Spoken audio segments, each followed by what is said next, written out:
اعوذ باللہ من الشیطان الرجیم بسم اللہ الرحمن الرحیم۔ اربوں خربوں درود و سلام حضرت محمد مصطفیٰ صلی اللہ علیہ وآلہ وسلم پر اور آپ کی آل پر۔ دا نالج فیکٹری کے ساتھیوں، السلام علیکم ورحمۃ اللہ وبرکاتہ۔ طاہر احمد نسیم کون تھا؟ آج ہم اس پہ بات کریں گے، لیکن ویڈیو شروع ہونے سے پہلے آپ نئے آنے والے معزز ساتھیوں سے گزارش ہے کہ ہمارا چینل سبسکرائب کریں تاکہ آنے والی ہر نئی علمی اور دلچسپ ویڈیو آپ تک بآسانی پہنچ سکے۔ ناظرین کرام، حال ہی میں پشاور کے مقامی عدالت میں قتل ہونے والے طاہر احمد نسیم کے بارے میں نے جو معلومات حاصل کی آپ کے ساتھ شیئر کر رہی ہوں۔ پشاور رنگ روڈ حیات آباد سے ملحقہ علاقہ اچینی بالا کے رہائشی تھا۔ والد کا نام محمد مقبول شاہ تھا اور یہ کم عمری میں امریکہ شفٹ ہو گیا تھا۔ 1992 میں اس نے نبوت کا جھوٹا دعویٰ کیا اور کہا کہ میں اس صدی کا مجدد ہوں اور نبوت کا سلسلہ جاری ہے۔ یہ بندہ ہر وقت سوشل میڈیا پر بہت ایکٹیو رہتا تھا اور نوجوانوں کے ساتھ مناظرے کرتا تھا۔ یوٹیوب پر اس بندے کی بہت ساری ویڈیوز موجود ہیں جو اس کی غلیظ ذہنیت کی عکاسی کرتی ہیں۔ اپنی ایک ویڈیو میں ایک سوال کے جواب میں اس نے کہا کہ میں امریکہ میں ٹیکسی چلا رہا ہوں، حالانکہ وہ ہر وقت سوشل میڈیا پر مصروف رہتا تھا۔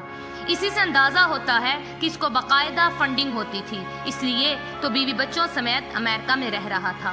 پاکستان آنے کے بعد یہاں کے مقامی علماء کے ساتھ کافی مناظرے کر چکا تھا اور آج سے 8 سال پہلے ایک بڑے مجمع میں توبہ طائب ہو چکا تھا اور باقاعدہ کلمہ پڑھ چکا تھا اور حضرت محمد مصطفیٰ صلی اللہ علیہ وآلہ وسلم کی نبوت کا برملا اظہار کر چکا تھا۔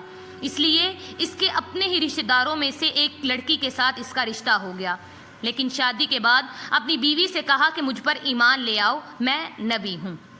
اس کی بیوی نے اپنے دیگر رشتہ داروں کو آگاہ کیا اور اس کے خیالات بتائے۔ یہ بندہ فیس بک اور واٹس ایپ پر نوجوانوں کو گمراہ کرتا تھا اور 2018 میں تھانہ سربند میں ایک مدرسہ کے طالب علم نے اس کے خلاف باقاعدہ FIR درج کی، جس کے ساتھ رنگ روڈ پر واقع ہیمپر مال میں اس کی ملاقات ہوئی تھی اور یہ دونوں فیس بک فرینڈز تھے۔ اس بندے کے خلاف تحفظ ختم نبوت کے صوبائی امیر مفتی شہاب الدین پوپلزائی نے باقاعدہ فتویٰ جاری کیا تھا۔ الغرض یہ بندہ اپنے کفریہ عقائد سے باز نہیں آ رہا تھا اور باقاعدہ اس کا پرچار کر رہا تھا۔ یہاں یہ بات بھی بتانا ضروری سمجھتی ہوں کہ اچینی اور سفید ڈیڑی میں قادیانیت تیزی سے پھیل رہی ہے اور اس بندے نے بہت سارے نوجوانوں کے عقائد خراب کیے ہیں۔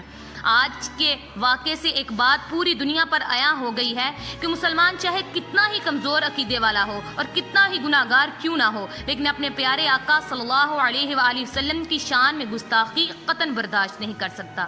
دوسری اہم بات یہ کہ اگر عدالت توہین رسالت قانون کے مطابق فیصلے نہیں دیں گی تو اس قانون کو امپلیمنٹ نہیں کریں گی تو اس طرح لوگ قانون کو اپنے ہاتھوں میں لیں گے۔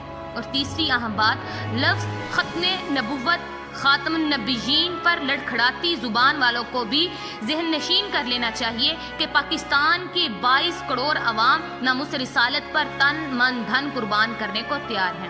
اس لیے قادیانیوں اور احمدیوں اور مرزیوں پر مہربانیاں بند کی جائیں اور ان کو مملکت خدا داد پاکستان میں کی پوزیشن سے ہٹایا جائے۔ آج کے لیے اتنا ہی۔ ویڈیو پسند آنے کی صورت میں لائک اور شیئر کیجیے۔ اپنا اور اپنے پیاروں کا خیال رکھیے۔